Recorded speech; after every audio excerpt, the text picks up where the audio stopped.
안녕하세요. 골라TV 구독자 여러분, 박창윤입니다. 오늘의 주식, 하루에 한 종목 선정해서 우리가 투자 포인트와 전략에 대해서 고민을 하고 있죠.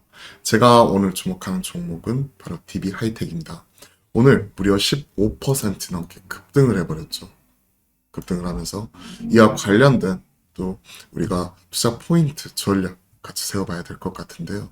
워낙 급등을 했기 때문에 이렇게 따라가기도 좀 어렵게 느끼시는 분들도 상당히 많을 것 같습니다. 어떤 식으로 대응해야 될지 이런 부분도 바로 확인해 보겠습니다. 자, 왜 이렇게 많이 올라갔을까요? 주총에서 우리가 그리고 공시를 통해서 대량 보유자 확인할 수가 있었죠. 강성부 펀드 지분 취득 소식 급등. KCGI 강성부 펀드죠. 전날 투자 목적 회사인 캐로피홀딩스 통해서 DB하이텍 지분 7.05%를 취득했다. 미래 성장성, 우수한 시장 지위, 즉 돈은 많이 벌었는데 기업 가치는 극도로 저평가되어 있다. 그렇기 때문에 주주 행동주의를 통해 자사주 소각, 독립적인 이사회 구성 요구했다. 그리고 이런 행동주의 이제 시작일 뿐 대표 인터뷰 나오면서 이제 본격적인 언론전도 지금 진행을 하고 있죠. 압박을 주는 거죠, 계속. 증권사 연구원 출신, 지배구조 분석 선구자, 한진칼 오스템 임플란트 성공으로 자평하고 있고, 행동주의 주주권 일부 회복 하면서 이제 DB하이텍 얘기를 하고 있죠. 그러면서 이제 연혁 이런 것들 나와 있고요. 행동주의 펀드 관련된 내용과 관련된 부분 이런 것들 계속 체크를 하면서 지금 현재 언론전 대응을 하고 있는 쪽이고요. 한진칼이랑 오스템 임플란트 개인 소액주주 모두 수익을 볼 수 있어 성공적이었다. 그 다음 타겟은 어디다? DB하이텍이다. 얘기 나오고 있고. 그러면서 경영권 흔들기 지금 7% 매입. 물적 분할 과정 문제. 자사주 소각 독립적 이사회. 창립자인 김준규 회장이나 그 밑에 경영진 이쪽이 지금 많지가 않습니다. 지분이. 10% 지금 해봐야 한 13% 전후 그 정도밖에 안 될 거예요. 17% 정도래요. 17%. 13%보다는 높은데 10%대 상당히 낮은 상황에서 7%면 국민연금 우리 편을 할 경우에 거의 비슷해져 버리는 거죠. 상당히 높은 수준이고. 그리고 이러한 부분 감안을 하게 되면 지금 시장에서 지금 나타나고 있는 부분에 DB하이텍 실적이나 이런 것들 20년, 21년, 22년 8인치 웨이퍼 호황과 더불어서 엄청나게 벌었는데 대주주 이익만 극대화하기 위한 거고 진짜 시장에서 이제 하나 이루어지지 않는 꿈 이런 부분에서 DB하이텍이 12인치 웨이퍼 8인치를 벗어나서 12인치 웨이퍼 투자 이런 부분이 나오길 바랬는데 끝까지 나오지 않았죠. 그러면서 이제 주가 그에 따른 실망감 이런 것들도 상당히 있었고 그리고 또 이제 물적 분할 카드 꺼내면서 시장은 그동안의 주가 그때 이후에 폭락 이런 부분이 나타나기도 했었죠. 그런데 금주 들어서 또 강성펀드 관련돼서 쭉 끌어올려버리는 모습도 같이 나타나고 있기 때문에 이런 행동주의 펀드 참여하면서 이제 이런 가치, 주주권 이런 부분이 다시 한번 재평가받을 수 있다 하는 부분도 시장에서 같이 얘기가 나오고 있는 것 같습니다. 그와 관련된 그 내용 이런 부분도 우리가 확인해 볼 필요가 있어요.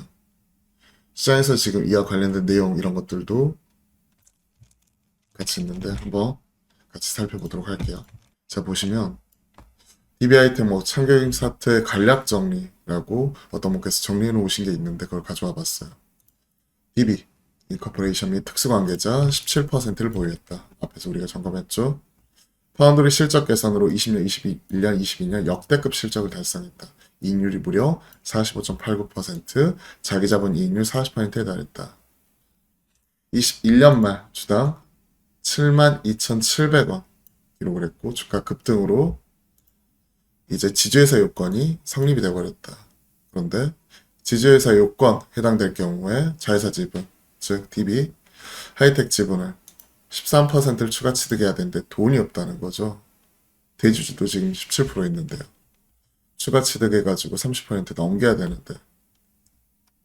근데 이 돈이었기 때문에 시총 감안하면 3조 원이니까 지금 뭐 10%만 하더라도 13%만 하더라도 대략 한 4조 원 이상 돈이 필요한 거죠.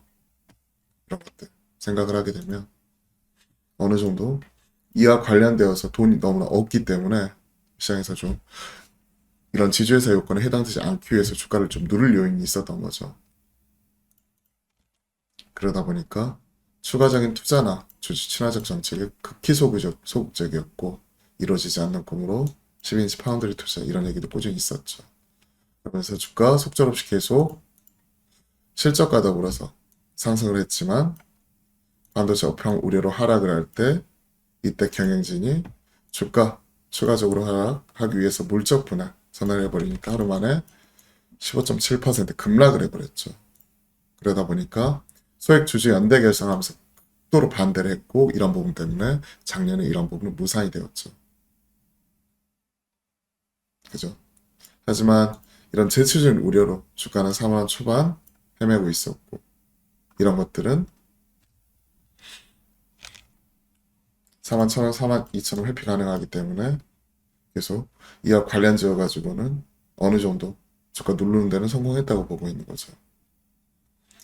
22년 말에는 물적 분할 반대주주 매수 청구권 부여하는 시행령 개정안 통과하면서 다시 한번 또 물적 분할 우려 계속해서 흘러나오고 있었고 그리고 소액주주 연대, 주주 제한 이런 부분도 나타났었는데 갑자기 3월 7일날 기습적으로 물적 분할 공시하면서 반대주주 46,000원에 팔아라 매수 청구권 부여한 거죠. 동시에 자사주 1,000원 매수 공시. 근데 자사주 매입 효과와 더불어서 주가 53,000원까지 튀어버리니까 지친 개인들 보유 물량 던지기 시작을 하면서 반대의사 물량 감소 그리고 이런 소액주주 이런 부분도 힘을 좀 잃게 되죠. 결집해야 되는데 시장에서 팔아버리는 게 더 이득인데요. 그런데 이와 더불어서 이제 개인들이 판 물량을 사모펀드 창구에서 400억 이상 대량 매수 주가 19% 급등을 하는데 이러다 보니까 개인들은 계속해서 던지고 있었고 이 물량을 지금 어디가 받아갔다? 지금 KCGI 강성펀드 쪽에서 가져간 거죠. 그리고 그러한 부분은 작년 말자 기준으로 의결권이기 때문에 주주총회에서 회사 측 압승하면서 물량 털린 주주들 관심자와 반대표가 안 모였고 회사 측 압승하면서 한숨 돌리는 듯 했지만 공시를 통해 대량 매수 주체가 강성펀드로 밝혀졌다. 그러니까 개미 물량 털었더니 강성펀드가 들어왔다. 그리고 오너가 지분 17%, 강성펀드 7%, 소액주주 연대 지분 3%, 지금 현재 7%포인트 밖에 차이 안 나는 상황이기 때문에 관련된 경영권 분쟁 얘기가 다시 한번 좀 나오고 있죠. 이 부분이 지금 현재 DBI텔 주가 상승을 좀 이끌어내고 있습니다. 자, 관련 내용 쭉 점검을 해드렸어요. 그리고 이와 관련되어서 우리가 또 한번 체크를 해보죠. DBI텔 주주 행동주의 펀드 최근에 지분 7% 이상 확보하는 부분 그와 관련돼서 경영권 분쟁 가능성 부각이 되면서 주가 상승 다시 나타났었고 그리고 실적 반도체 둔화 우려에도 불구하고 최근에 이제 어느 정도 이제 업황 저점 이런 부분 통과하는 분위기 속에서 최근 IT 소비자 중심은 순환매 계속해서 나타나고 있기 때문에 어느 정도 이제 이와 관련된 분위기가 지금 형성이 되고 있다는 거죠. 그리고 실적 대비 저평가 분석 이런 부분이 꾸준히 있어 왔기 때문에 향후에 추가적으로 이사를 선임을 하고 12인치 웨이퍼 투자 등 어느 정도 이제 뭔가 바뀌는 모습이 나타나게 되면 시장에서 재평가 받을 수가 있다는 부분이죠. 그동안에 계속 적자 내다가 2,400억, 4,000억, 7,600억 그리고 올해 물론 감익이지만 4,000억대 이런 부분인데 지금 현 시점 주가 그 흐름을 보시면요. 앞에서 점검했다시피 3조 1천억에 불과합니다. 그렇기 때문에 영업이익단 기준에서 이런 부분, 또 10배도 안 되는 부분이고요. 그리고 순익단으로 보더라도 10배가 안 되는 부분, 그리고 최근에 돈을 많이 버는 가운데 BPS 이런 것들도 올해 기준 45,000원 정도 올라왔기 때문에요. 지금 뭐 71,000원 단기적으로 급등해서 어느 정도 많이 올라서 뭐 장부가 대비해서 뭐 이런 것들이 아주 싸다고 할 수는 없지만 그래도 사실 시장에서 어느 정도 재평가가 되고 있는 가운데 이런 부분도 가치평가 다시 나타날 수 있을 거라고 보고 있습니다. 워낙 적자 기업이었거든요. 그러다가 최근에 이런 부분이 쭉 올라온 거죠. BPS 보시면 18,000원, 25,000원, 37,000원, 45,000원 급격하게 올라왔죠. 자, 오늘은 DBI텔 같이 점검을 해봤어요. 이와 더불어서 조정식 매수 관점 그리고 중장기적 접근 유효하다는 것도 같이 한번 체크를 해드리도록 하겠습니다. 오늘 DBI텔 점검했는데 관련 내용 체크해 보시고 도움이 되셨다면 구독, 좋아요, 댓글을 통해서 많은 관심과 격려 부탁드려 보도록 하겠습니다. 자, 오늘 오후장도 기운내서 화이팅 하시고요. 오늘 또 좋은 하루 보내셨으면 좋겠네요. 오늘 또 화이팅입니다.